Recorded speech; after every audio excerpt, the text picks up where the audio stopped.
when I talk to like other people, it's like, I don't know them. They're like, I've never met most of these people like in person, but you, I know you, and you're normally sitting right across from me. And now I'm talking to you and you're somewhere else. This is very futuristic to me. I feel like I'm in Wakanda. Except now you can't claim that I'm beating you because I'm not present. There's still the aura of you're going to kick me in the face floating through the air. I can hear it in your tone. I'm not there. I can't do it unless it's just emotional and psychological. That's real abuse.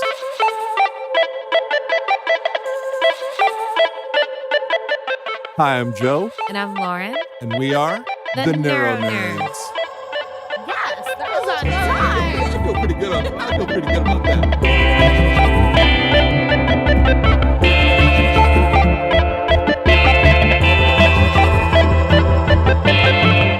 NeuroNerds. What's happening, NeuroNerds? Guess who's back?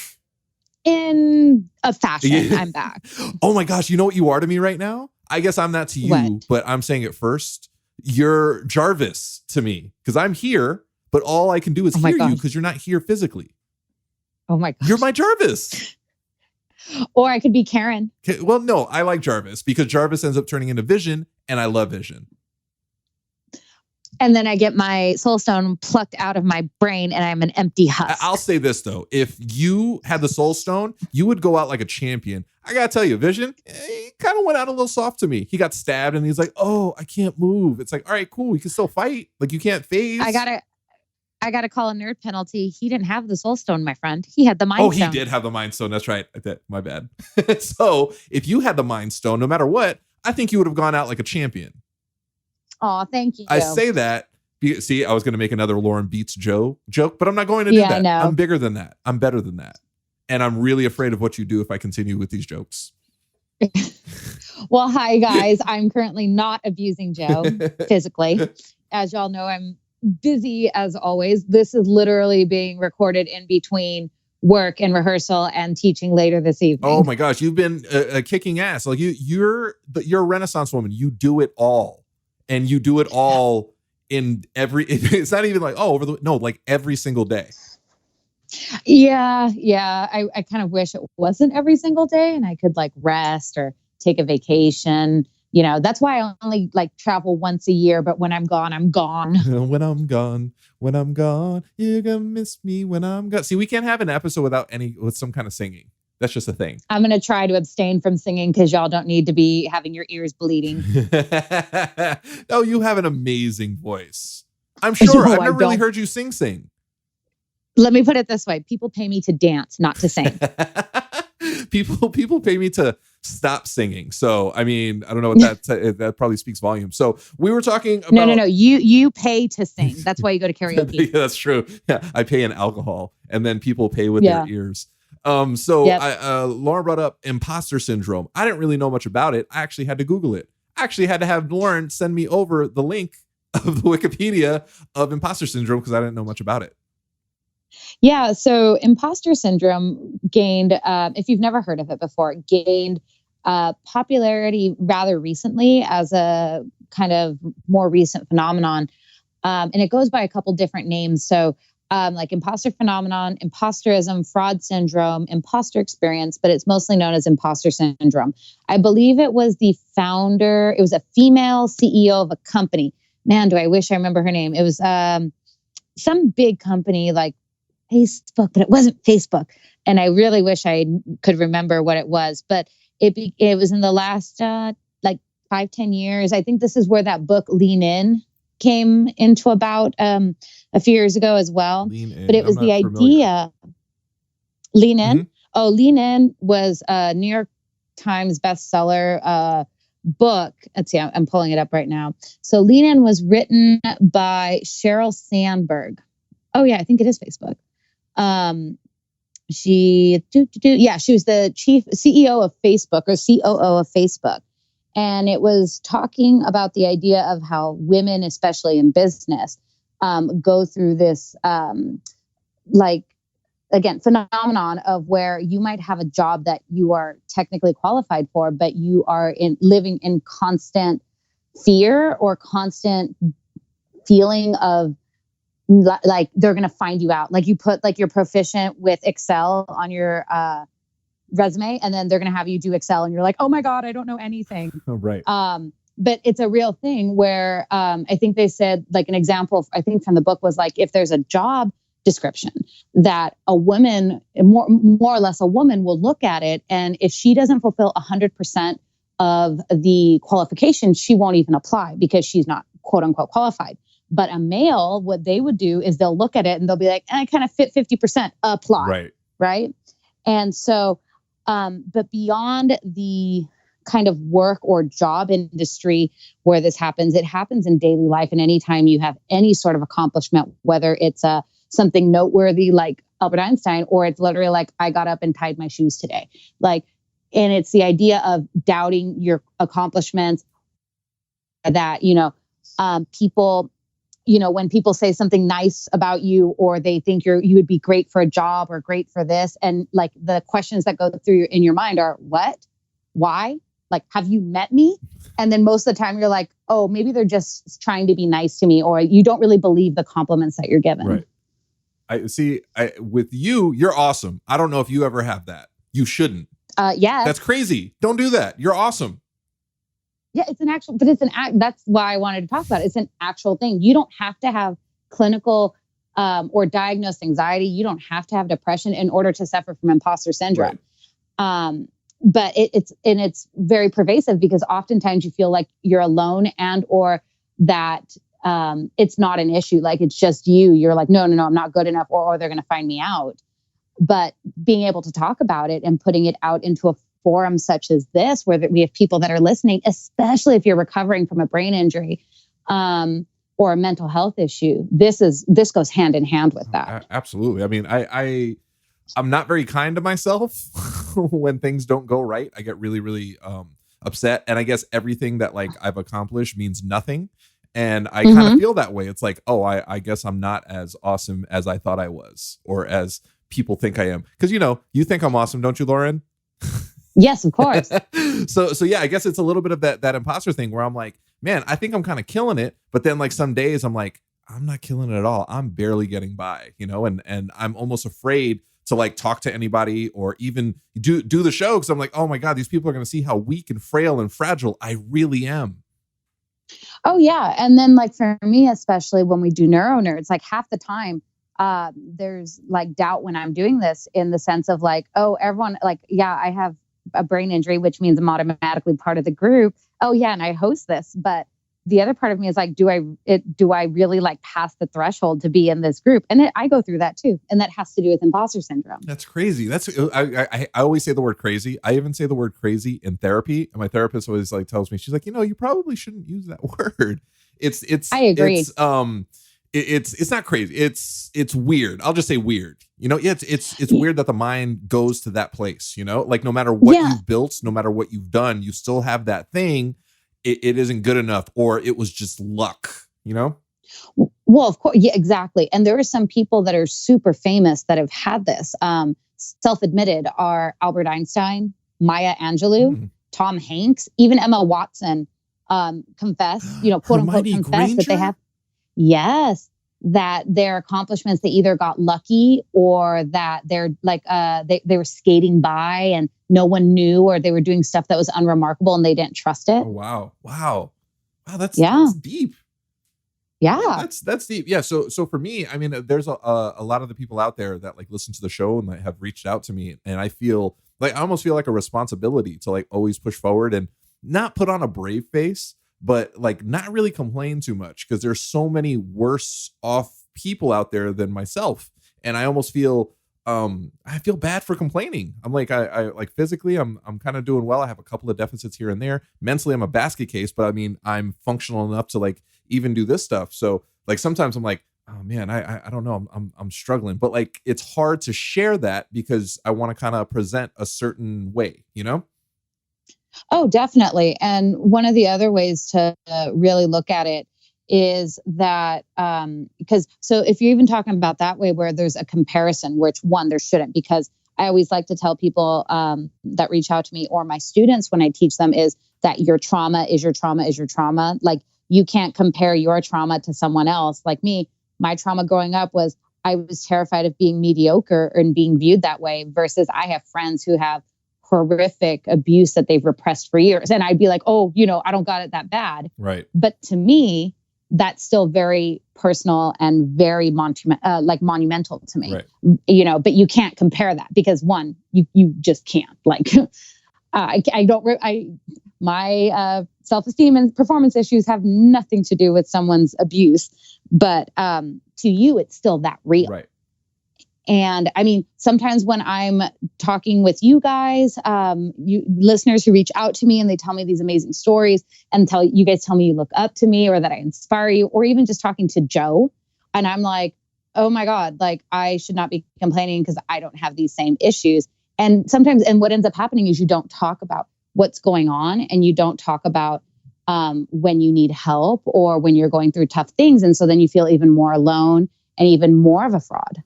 Oh, partner, I missed you tremendously. You literally there's like a little thing that just went off. Like I've been saying this steadily for I don't know how long, where I'm like, yeah, I feel like I almost don't have the right to like have bad days. Like I feel like no matter anytime I'm like feeling bad, like there's somebody who's having so much worse, which is true, but that doesn't take away from what I'm feeling, like what I'm feeling is real. And I do that a lot. I compare myself to other people. I'm like, hey, I have feeling in all sides. I have a tremors in my right hand, but other people like have no feeling in one side of their body, which is crazy to me. Some people are, paralyzed. They have to be in a wheelchair. Like I compare myself to that, which I shouldn't, but I do. Correct. It's hard. But we all do it. It's hard not to though. It's so hard not to because. Oh, it's part of human nature. We all do it to some extent. Yeah, it's hard to get away from, but like even just hearing that right now, it's like, yeah, but like my feelings have to be validated. If not, I kind of have noticed I stopped talking a little bit. I don't talk as much about like how I'm feeling. Like if I'm going through like a little bit of a rough patch or if I'm having a moment, whatever it is, I'm not doing that because I have this thing in my head that nope, other people out there, they're worse than you, Joe. What are you complaining about, you selfish bastard? I mean, that's what, I don't want to do that. Well, I mean, even just myself, because I listen to all our episodes, like everyone should be doing, listen to our episodes. Oh yeah, I gotta tell you, we're pretty amazing. I know we are. But, I go through and I listen to them too. Cause guys, y'all know I drive like a crazy person. I drive 3 to 4 hours a day, over 100 miles a day. Safely. Round trip. Safely. I do drive but safely. Like a crazy person. But so, I mean, crazy as in the amount of miles and how long I drive. Not true. Crazy as in like road rage. This is not going to be like what's that movie that was like Drive Angry or something like that? It was Drive Angry. God, it's an awful movie. Yes, but that's not me normally. But so I'll listen to these and then I start listening and I'm like, oh yeah, the last few episodes, I've been pulling away from talking about anything I'm going through, and kind of keeping it on the down low because Joe's going through some stuff, or I feel like mine's not that big of a deal right now. But it does the same thing for us. Like Joe and I are friends and there's times where I'm like, yeah, you know what? My issues aren't that big today, so we don't need to talk about them. And so I've noticed in the last few episodes that I've been on that, we don't talk about what I'm going through. And so then I feel like, oh my God, am I even an effective host? Do I even need, like, that's when the imposter syndrome comes in where it's like, oh, okay, well, maybe, I'm not really part of this. I am, but that's what goes on. I mean that you absolutely are. You're. Oh yeah. Like we're a team, partner. Well, no. So rationally, again, so imposter syndrome is like an irrational fear, right? It's like if you're, like I fly all the time when I fly international. There's some times where I have an irrational fear that if I don't wear this one necklace that I was given from my cousin in Hawaii, and it's a hook from New Zealand, and it's supposed to be protection over water. And so like I have an irrational fear sometimes, like if I don't wear it, the plane's going to crash into water. Like that's irrational. It is, because if that's true, it's your fault that all these other people are going down in the water. See, exactly. I don't think that's true. I don't need that responsibility. They're holding up their end. They have their hook necklaces, Lauren. Right. But so that's what imposter syndrome is just like everything else we go through with like anxiety and depression. A lot of it is irrational. So logically, we can recognize like, okay, that doesn't make sense. Or logically, of course, this is valid. Or of course, this is okay. And this isn't real. But especially when you have a brain injury and you're recovering and your brain is still kind of trying to figure itself back to whatever new normal is. Absolutely. Oh yeah. Oh my. Yeah. All the irrational stuff. Can I tell you what messes with you when you're irrational? Being rational. Like you shouldn't. Yeah, you're kind of like when things make sense, it's like, yeah, you shouldn't feel this way because of this. There is no possible way that I can think anything different, but I think differently, you know? Yeah. Like when people tell me, hey, you shouldn't be so hard on yourself. You shouldn't be so difficult on you because you had one little hiccup, you know? If you're not going to pat yourself on the back, you shouldn't beat yourself up that badly. I'm like, yeah, but I still feel like a failure because I had that little hiccup, and none of my accomplishments mean anything because I'm this huge failure. I'm lying to the world. I suck. So it's hey, that's you just summarized imposter syndrome in a nutshell. It's weird. That's so funny. I had no idea that it was imposter syndrome. I just thought it was see Joe being Joe. More education. Exactly. No, so there's lots of people it's such that an suffer interesting that thing, and it's see, I was gonna say crazy again. It's not crazy. It's such a weird thing that all of us recoverers, is that a word? All of us who are going through recovery from these brain issues that we all go through. It's just nice to know that there's a name for some of the things that we're going through, you know? Oh yeah. And that helps too, is sometimes, so if you're listening and you've ever had that, whether it's in work, relationships, any creative projects you're doing, even just like existing, because sometimes that's what you got to do to get through the day, is kind of like exist. Right. Right. And you have those doubts, it helps to be able to like add some logic into the equation. So it like pulls you a little bit out of that spiral. So it's like you're just stepping to the right out of the spiral. So you can be like, okay, there's a little bit of reasoning that I can't control to this. All right. It's not all in the mind. Right. Yeah. It's weird too, because, your mind is your mind. You see things as a certain. So you remember that dress, the blue and black dress, and then it was also gold and white? Yes. Okay. That's perception. That blew my mind, because in my mind, I see this dress and it's this color. And then these other people are saying, no, it's absolutely not that color. It's this color. I kind of felt like I was a little bit crazy, but then once I realized, oh, well, it's this thing in your eyes and the mind, it perceives light this way. And I was like, oh, it made sense to me. So I didn't feel like I was like losing my mind or other people are crazy. So like if we're going to go really literary, most people have read this in high school or in college. If you took an intro to philosophy, is the idea of the allegory of the cave. I don't know if you know what that is. No, enlighten me. So the allegory of the cave, hang on, I just have to make sure who it was. Okay, it was Plato. So it was by Plato, and if you don't know who Plato is, he's the guy that made that stuff that's really squishy. It's kind of no, it's a different type of Plato. My bad. He's one of the founders of our modern like legal systems and like basics of Western psychology and stuff like that. But it had to do with the effect of perception and shadows.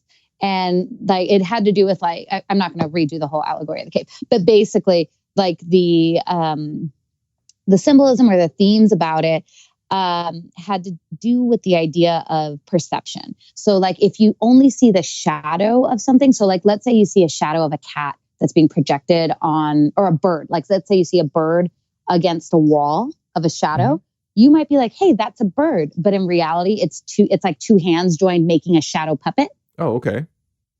So it's that idea of our perception has to do with what, like, kind of like where we're looking at it from. So if I'm looking at it and all I see is the shadow and I can't see what's making the shadow or the light source, I think it's a bird. Versus if I'm, maybe a couple steps back and I can see the person playing with the flashlight, and then I know it's two hands or it's like a cutout and it's a projection. Oh, life's all about perspective. Exactly. See, so I'm doing horrible. I'm doing terrible. I'm a fraud. Nope. Look at it from a different angle. I'm not. Exactly. I'm kind of killing it. Hey. Exactly. See, Joe gets things. Didn't say you didn't. You just take some time to get there sometimes. No, most of the time. Let's be honest. I'm a work in progress like the rest of us. So yeah, definitely imposter syndrome is a very interesting phenomenon, but it's not just relegated or to, like psychology or like the work environment, it also like bleeds into our media and to nerdy things. Oh yeah. And this is what we're going to pull the nerd stuff in because, we got the neuro stuff down. Let's get into the nerd. Right? You know what? So I think I texted this to you earlier. I was like, does Bucky have imposter syndrome? Yes. And do you have my response to you? Here, I will pull it up. Because he asked me. And again, I'm like the resident Bucky, what do you call it? Source here. Absolutely. Expert. I'm pretty sure if it was socially acceptable, you would have I am a Bucky fan tattooed on your neck. No, that's a little much for me. That would be where Steve Rogers would have it tattooed, except that would probably be on his ass and it says property of Bucky. Oh my God. Stucky forever. But so this is what I sent him because he says, do you think Bucky had imposter syndrome? And I said, sure. I don't know if it's canon confirmed because I have not read extensively through the comics. So I don't know. At least the Winter Soldier version of Bucky, not the original Bucky, who was the young, sidekick in the comics. But I said, at least in fandom and or fanon, it is. And I think we could all extrapolate from the evidence that it's a realistic conclusion that Bucky probably has imposter syndrome as he's recovering from 70 years of brainwashing and torture, trying to be who Bucky Barnes is. Who is Bucky Barnes? Right? I would think he would have imposter syndrome because he murdered a bunch of people. And then as now he's the beacon of hope. He's a symbol of freedom. He's a symbol of everything that's right in America because he's Captain America. So I think I'm a fraud. Right. I did murder a bunch of people. I was a Winter Soldier. I was I was going to say Soviet. He wasn't Soviet. I was a Hydra assassin. Well, yeah, he also worked for the KGB. Did he work for the KGB? Yeah. Oh, I guess he did. Yeah, see? I know. In the comics, he trained Natasha in the Red Room. That's right. See? So all right. So like the little information neurons, they just connected. See? I'm there. So no, definitely. If you think about it from the MCU kind of canon there, it totally makes sense because of course in Winter Soldier, the movie, when he's strapped to the chair and talking to Alexander Pierce and he's asking who Steve was because he's like, I knew him. And then they had to fry his brain again. Right. Yeah. Let's get rid of that memory. Right. And then at the very end of that movie, in one of the cutscenes at the end, he goes to the Smithsonian and sees the glass relief with his photo and his history. And there's like this look of shock. Sebastian Stan is an amazing actor, does everything with the eyes. But think about that like disconnect right there, right? Like he's like, one, he doesn't know who he is. He knew he worked for Hydra and just almost killed Steve. And then Steve said their romantic, like trigger words of like their version of I love you, right? I'm pushing Stucky. It's going to be canon someday.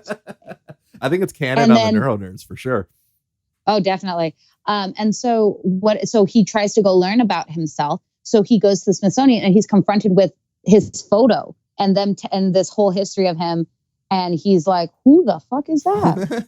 Right. Like, I think that's totally a 100% valid conclusion to make that of all his psychoses that he has, including PTSD and everything else, imposter syndrome is in there. No, I think so too, because and again, rationality. You were brainwashed. You were this. You're like all of these things. That's why these things happen. You're still a good person. You didn't really have control over those things. And I'm sure in the back of his head, even he's like, yeah, I think I might be a fraud. I might be evil because I did all these things, even though he knows it wasn't him that did these things. Well, if you remember in Civil War, he even like Steve says, oh, that's like not your fault. Like you didn't do those things. And he even said, but I did them, right? But I did. And, he acknowledges that he's the one that physically killed Tony Stark. And you got to remember not Tony Stark, his father. That was rough. That they were friends in World War II. Howard Stark made Bucky's weapons and everything like that, and made Cap's shield and all the things for the Howling Commandos, at least in the movie verse. So they were friends. And then he went and killed his friend, because he was under control. So can you imagine that? Yeah. So if you dark, I know, I just took this even darker. How did you make the Winter Soldier even more dark and angry and mean? Because I can. I actually like his character. I think he's going to be an awesome Captain America at some point. Okay, but a sidebar. Someone brought up an interesting theory because they don't. So a friend of mine was like, "Do you really think he's going to be the next Captain America?" And I'm like, "Well, duh. That's part of the canon. Like it's Bucky and then it's Falcon." Right. And then a friend of mine's like, "No, her theory is Falcon's going to be the next Captain America, and Bucky is going to become whoever the White Wolf is because they keep pushing White Wolf." They've said that several times. I hope not, because I love Falcon. I think he's really, really good. I think he's very funny. I don't think he's as big a, like, Captain America is larger than life, right? Mm-hmm. Falcon is not. Winter Soldier is right there. He's close to being larger than life. I'm not talking about physically. I'm just talking about like as a character, as like an entity in this world. I think I would much rather have Winter Soldier as Captain America, even though I get a lot of crap from people saying, yeah, but he's a murderer. He's not. He was brainwashed. A prisoner of war. He was a prisoner of war. He was. He had no control of what he's doing. And I trust in Shuri that she got rid of all that nasty stuff because she's a genius. Mm-hmm. And it should absolutely be Winter Soldier. Because I just Googled this because I didn't know much about White Wolf and I couldn't remember. And so if no one knows who the White Wolf is, again, this is the name that T'Challa and Shuri, and I think even the little kids in some of the scenes have been calling Bucky as he's been recovering in Wakanda. None of this should be spoilers. Okay, y'all should have seen. Absolutely, you should have. If not, shame on you. You deserve the spoilers. And so, according to Google, it says White Wolf in the comics is the alter ego of T'Challa's adopted older brother, a white man named Hunter. In the books, Hunter's parents die in a plane crash over Wakanda, and he's raised by King T'Chaka. So I don't think so. Bucky is becoming this pseudo brother in arms, I guess, of I could kind of see that, but I hope not. Oh. Yeah, no, I really wanted him to be Captain America because we had that amazing scene in Winter Soldier where Bucky picks up the shield. Yes, they've hinted towards it like a couple of times where it's like, oh yeah, he's hanging onto the shield. Well, yeah, he's also one of the only few that can utilize it. Hello, we had the whole beatdown of Tony Stark in Civil War where they were badass tossing the shield. Oh yeah, where they were playing hot potato while beating the crap out of Iron Man. That was fun. Yeah, right. So like, I am like, Russos, I love you and I do trust you because you gave us Winter Soldier and then you gave us Civil War, but you gave us Winter Soldier. Oh man, and Infinity Wars. You know who I think has imposter syndrome? DC. Can I tell you why? Guess what I saw this morning, Lauren? Oh, I don't want to know. You do. Actually, you don't, but you do. I saw the official Aquaman trailer and I still haven't watched it. With the extended scene. It's like 6 minutes. It's like this whole scene. Can I tell you? Hot trash. You can't see me, but I'm face palming right now. I think I can feel it. It's so yes, he's still Aqua. So wait, he's still Aqua Bro. I'm sorry. So am I vindicated that this is a 4? The movie? No, remember where I was a 4 and you were a 6 on the optimism scale, and we were 5. I am leaning towards where you're at. I was an imposter for sure. It's really bad. Like, I'm not even gonna say it's terrible because it could be dope. I'm gonna say it's not going to be dope, but it could be. No. It could be, but it's not. So you're at a 4. I'm definitely. I'm right there with you. After you see the trailer, you might drop even lower. Well, I promised to watch the trailer this evening in between rehearsal and teaching. I'll send you over the link because it's an extended scene. It's like 6.5 minutes, something like that. Some of the action's pretty cool. God. I was in love with Black Manta because that's one of my favorite villains. I know you were. Can I tell you what's really messed up? Felice just ruined it for me. I was like, no, the movie's okay. Like, it's not bad. I was like, at least Black Manta is going to be dope. And then he was running around like through buildings and stuff. And she was like, he just looks like a Power Ranger villain. Oh, he does. Oh no! I'm so sad. Oh no! You should be. Black Manta, you imposter. See what I did there? But yeah. So that's pretty terrible. I'm not super thrilled with that, but I know you're going to be even less thrilled. So misery loves company. Guys, let us know where you're at on this DC scale right now. If you're above a 6, there's a problem. I think Joe is still high for Shazam. I am. I'm very hopeful. I'm not. I'm very hopeful. It's weird that Shazam has like rubber muscles in his suit. That looks really strange to me. But Zachary Levi is like all bulked out. He kind of looks like he got stung by a bunch of bees. Oh my God. He's not super ripped. He's not super buff. He's just like a skinny dude with like swollen. It just looks weird. It just looks strange, especially if you've ever seen Chuck. It's just weird. So I think I'm permanently at a 4, possibly, and reserving judgment to go lower. Mm-hmm. Oh, for Shazam? For DC. No, for DC in general. DC, you know what? I am right there with you. Especially after, so you know the next Joker movie is going to be, has nothing to do with the DC Extended Universe?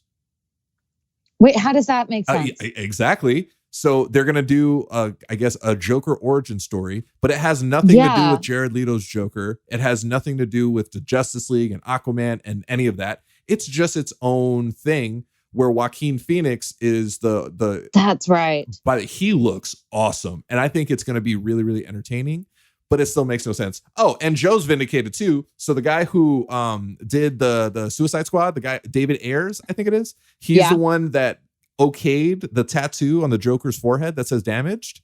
So he came out recently. He was like, yeah, guys, so that was a pretty bad idea. Okay. So I totally forgot that Joaquin Phoenix was making that new movie. But do you know what theory I saw?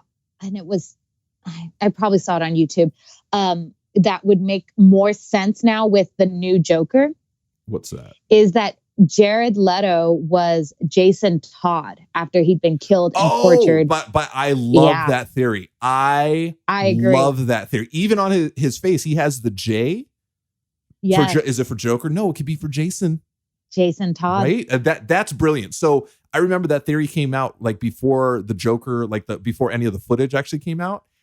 I actually, the first thing I said is, this is too good.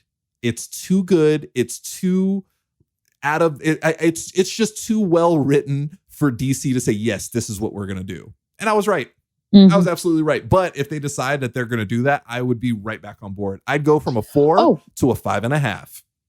Oh my God. Yeah. If DC wants to retcon that Jared Leto's Joker was actually Jason Todd, and Ben Affleck and Jared Leto were just beating the crap out of each other because he has some deep-seated anger issues and betrayal with and father issues with Batman, I'm totally about that. I'm on board 100%. But instead, they're making a Joker origin story that has nothing to do with nothing. They're going to have a female-led villain movie, Gotham City Sirens, with Catwoman and Poison Ivy and Harley Quinn for some reason, and a bunch of other stuff. Yeah. And Harley Quinn is also doing like another side movie for herself. It's awful. It's and again, after you see Aquaman, you'll see where I'm coming from.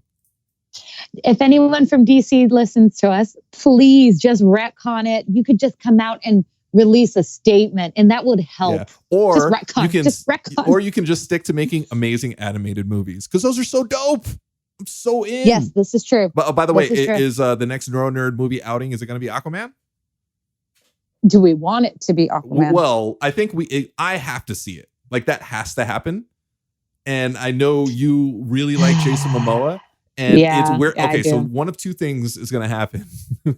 We're going to have a pity party and make fun of DC, and just all of the shit that we've been talking, it's going to come to fruition. Or we're going to be pleasantly surprised, and we're going to go from 4s to 4.3s. You know what I think we need to do is sneak in a GoPro on a like handheld thing or whatever, and film our reactions as like extra behind the scenes footage, and then make a compilation of our very horrible reactions. Joe has a GoPro. Maybe I can get a night vision GoPro. There we go. Ideas.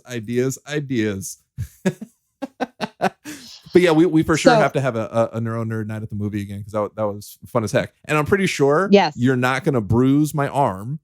And I'm pretty sure I won't have to comfort you, because nobody important will die. Well, and if I cry through this, it's more from like laughter or from like disappointment. It's going to be from disappointment. I'm calling it. Well, I wanted to add one more, like a reversal to our imposter talk today, which was on, and to keep it with Halloween theme, since it is October. So one of my favorite Halloween movies of all time, and it's not even set really, I think in Halloween, except in the very beginning of the movie, is the Addams Family movie. Oh, I love the Addams Family.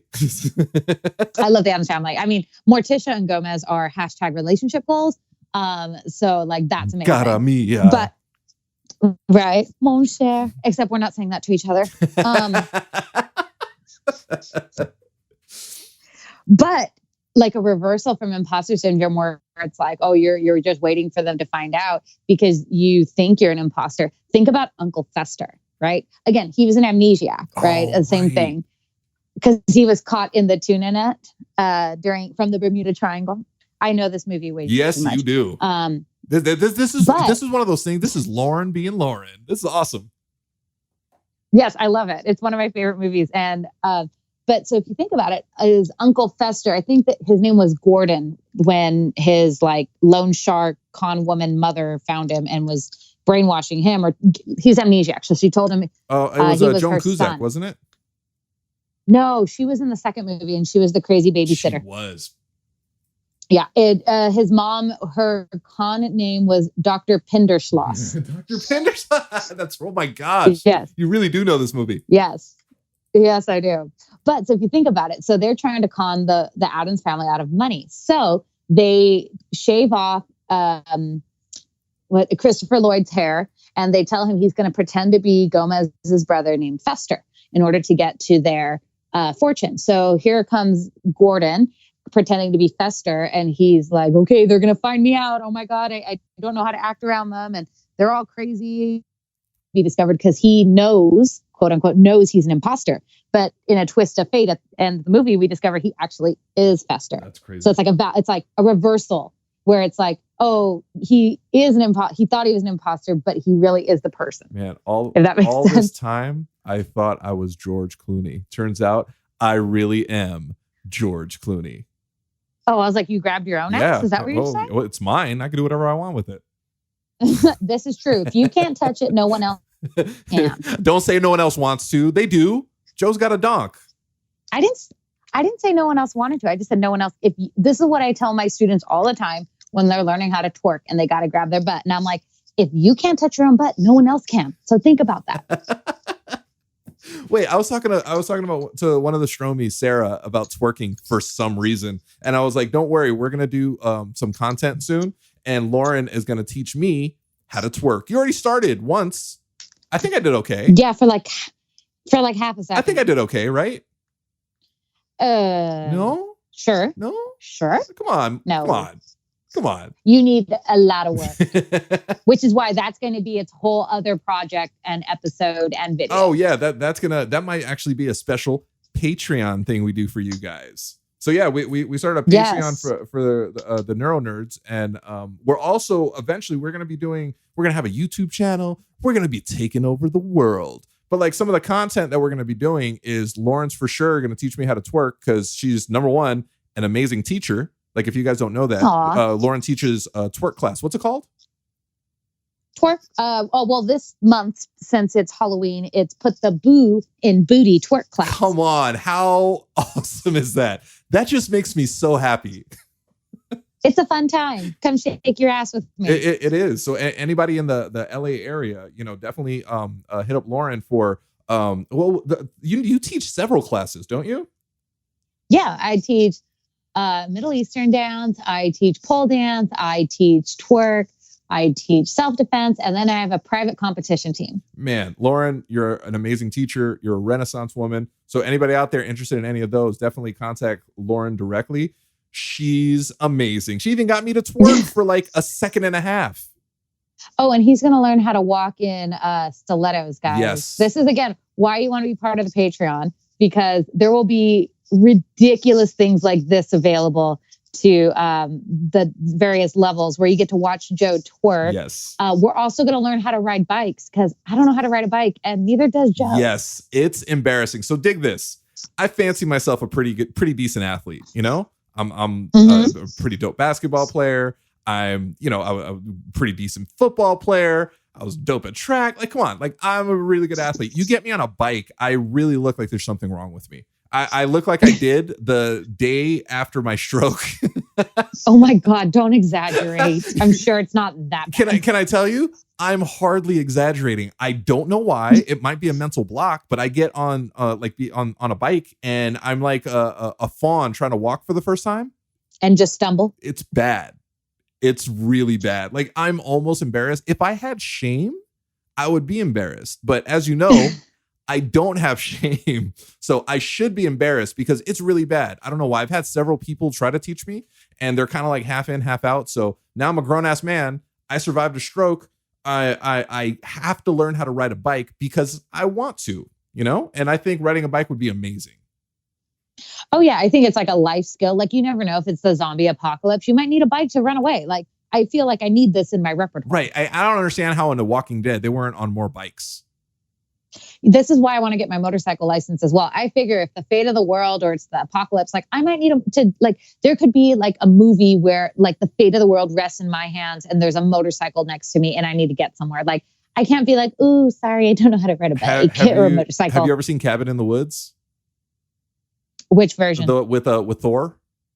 With Chris Hemsworth? Yeah. So do you remember when he hits the wall with the motorcycle? He like tries to jump the cliff. That would be me. I'd be like, I got you guys. Don't worry. I'll be back. And then like I'll go off the cliff and just slam into something and die. So yeah, I'm going to keep away from motorcycles because I don't know how to ride a bicycle yet. And when I do, pretty sure I might have training wheels. Who knows? Again, I don't really have much shame. We'll definitely have helmets. We'll definitely have helmets. Helmets for sure. I might be the boy in the bubble. You're gonna have a pink helmet, I think. Oh, I think you need a pink one. I mentioned that Sleep's gonna teach me a little some boxing, you know, to stay in shape, keep my heart rate going, so I can be an ass kicker, so I can defend myself from Lauren when she's trying to kick me in the face. So I looked on Amazon. I looked on Amazon, and obviously, what kind of gloves am I looking at? Pink, hot pink, bright pink, soft pink. So I just have to find some nice pink 14-ounce gloves. The problem is they're all women's gloves. I think that's sexist. Why can't a grown-ass man like pink like myself? Boo-hoo. Right? Boo-hoo. That's like a woman say, oh, blue's my favorite color. Oh, all of these gloves are for men. No, that would be sexist. So I'm calling the sexist card. Come on, Amazon and Boxers, get it together. Men like pink too. Wow. I don't use gloves because I'm like, what do you mean you got to protect your knuckles? So like I bare knuckle when I punch the punching bags. I'll be like at the gym and I see all these guys with taped up hands and gloves and I'm just beating the crap out of a bag with my bare knuckles. Man, funny thing she's not mentioning about that bag. It's me. So I've had, so I have this thing that I've been doing every day this month. I'm reaching out to a new survivor. So it's 31 days in October. So 31 hopefully new brain buddies. So I've reached out. So have you met 5 people? I have. Well, here's the thing. I've reached out to 5 people. I've met 2. So I have 3 people who haven't responded back to me, whether they just haven't gotten the message yet or they're just choosing not to. I hope they're not choosing not to because I'm pretty cool. I think, you know, building a community like this is a beautiful thing. I think us survivors all have to stick together no matter what. And I love this little community that's being built. So I have hopes before the end of the month, everybody will get back to me and we'll all become friends and we'll all grow and we'll all continue on this beautiful path to recovery and live life, love and thrive. that was a lot all at once. But yeah, so that's been pretty cool. I have one person. Wait, I reached out to somebody this morning. So then tomorrow I got another person. So I have this whole list. I'm putting a spreadsheet together. All good things, but I've been having amazing conversations with like new survivors, which has been great. You know, some stroke survivors, some brain injury survivors. One woman got in a horrific car accident. She had like brain surgery.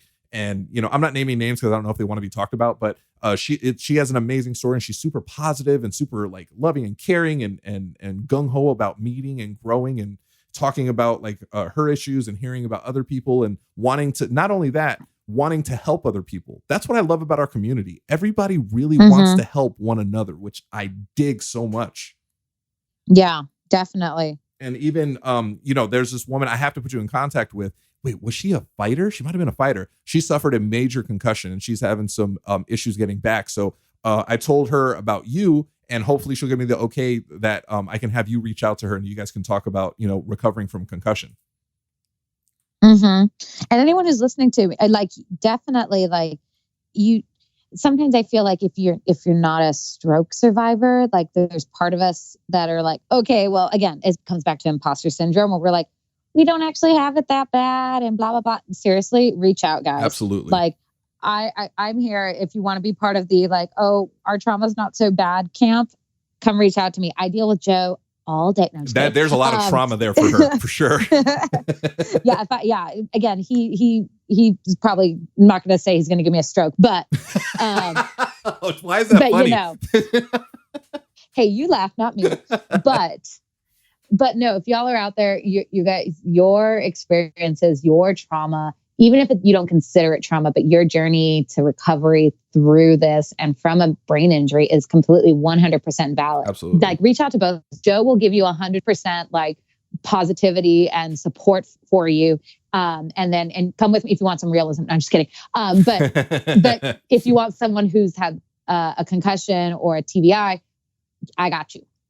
Right. Absolutely. Like we're an amazing team. Of course, it's obnoxiously positive Joe.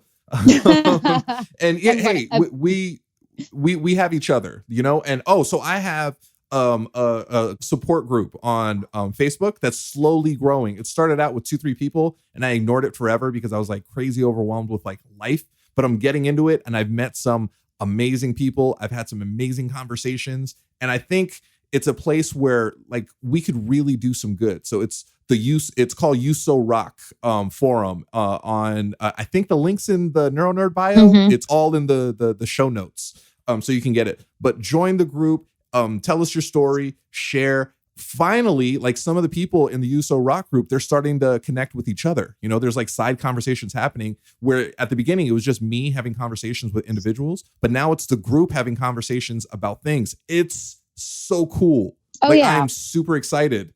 I'm really happy that people are connecting, you know, because again, one of the hardest things through recovery is actually feeling alone and having to talk to somebody, like finding people to talk to that understand what you're going through. So we all understand, you know, it's difficult. It's hard.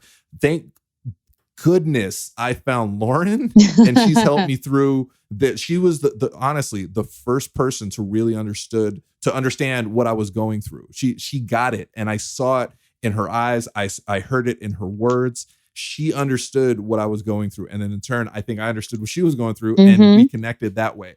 I want that to happen for so many other people. Yeah, all I want to do is help. I think all we all want to do is help one another, you know, and we can do that. We can build community, and we can turn this, you know, this little thing into this big giant worldwide. I have my arms like spread like really big because I'm getting excited.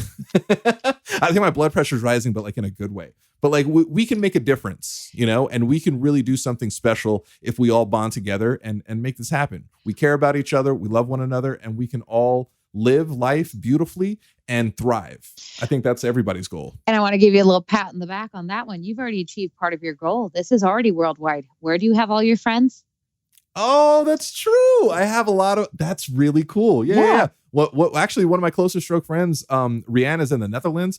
I adore her. She's one of my favorite people in the world. Her future husband is an amazing guy, like as a caregiver, and like his story is phenomenal. I'm going to be posting it on the USO Rock section of my blog really soon. It brought me to tears. I'm not even going to lie. You know, my artist friend, Noreen in Australia. This is crazy. I do have like a worldwide like group of folk. This is amazing. I'm very happy. See, Lauren, I miss the hell out of you. Yeah. See? You give me perspective. Aw, that's my job. That and 1,000 other things. I know. No. Well, we're going to be wrapping up because immediately after this, Lauren has to go. Are you kicking people in the face? No. Are you twirling? Are you twerking? Or are you? Well, okay. So I'm pole dancing, acting, and fighting. So what I'm doing tonight is I am, for the dance studio, we put on quarterly professional performances. And we are doing a pirate themed show where we already had 3 successful shows, and we're doing our encore show. But because it's Halloween, we're doing a darker version. So I am part of the crew this time. Last time I was the spirit of the storm. And so I am part of the crew, as the, you know, what is part of the boat, part of the crew, part of the deck, whatever they did in Pirates of the Caribbean. I am playing, because it's a darker version of the previous show. So I am playing the stoned / and or beheaded pagan goddess priestess of the crew. So yeah, I was killed by the Spanish Inquisition as a heretic. That's Wow. The only part about that I liked was stoned. And it's not that kind of stone, sweetheart. Well, so I saw some of the footage that you put online. I think it was in your Insta story. Yeah. Interesting. You guys look like you had a ball. You guys look like you had so much fun. And that little puppet creeped me out so much. The assaulting, it was assaulting you. I was very uncomfortable. I was gonna I was gonna have to take a stand against that puppet and be like, hey puppet, keep your puppet paws to yourself. Well, maybe we'll have to include that as a clip for people to see on Patreon.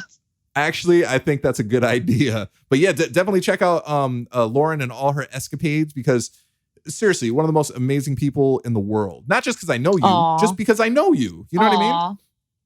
But yeah, definitely check out our Patreon page. We really appreciate the support to help this grow and help keep this functional. Check out the You So Rock support group on Facebook. Check me out at Joso Rocks everywhere. Check out Lauren at Lauren L. Manzano everywhere? Most places? Yes. And then I do have a website that's going to be coming up in a few weeks. I know. This is the first I'm hearing about that. I am very excited. I also want to give a giant shout out to our sponsor Avid for providing us with such amazing sound. They're incredible. I love their colors too. Purple. It's one of my favorite. Do you want to know why it's one of my favorites? Because it's really close to pink. Oh. No? Right? I'm like, purple and pink, they go well together. I was trying to figure out. My favorite color is either crimson red or it's emerald green. Of course it would be crimson red, the same color as blood. Well, no. And then I was thinking, no, it's actually probably emerald green because I'm a Slytherin. You are? Oh, you got to be Ravenclaw and cool like me. No, I'm straight up Slytherin. Like almost 100%. You know what? I agree with that. Yes, you are. Yes, I am. I was like, are you going to fight me? Yes. Yeah, no, I am not, because I'm Ravenclaw.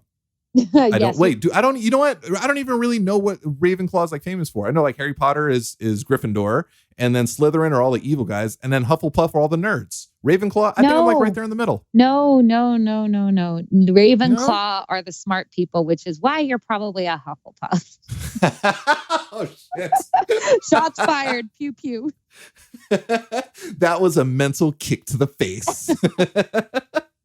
Lauren, I am so happy to be doing this. I wish you were here with me in person, but I'm so happy I can hear your voice and get to do this episode with you. I've missed you terribly. I know you're super busy. I know you got to go. So we're wrapping up this episode. And magically, like, what did I compare this to? I was going to say Back to the Future, but it wasn't. What futuristic thing are we doing with this? Is like Star Trek, maybe? Is this maybe Star Trek? Sure. Because it's not like really, really in the future. I'm not a Trek. Right. I'm not a Trekkie nerd. No, as you shouldn't be. So from my Tony Stark to Lauren's Jarvis. On that note, NeuroNerds out.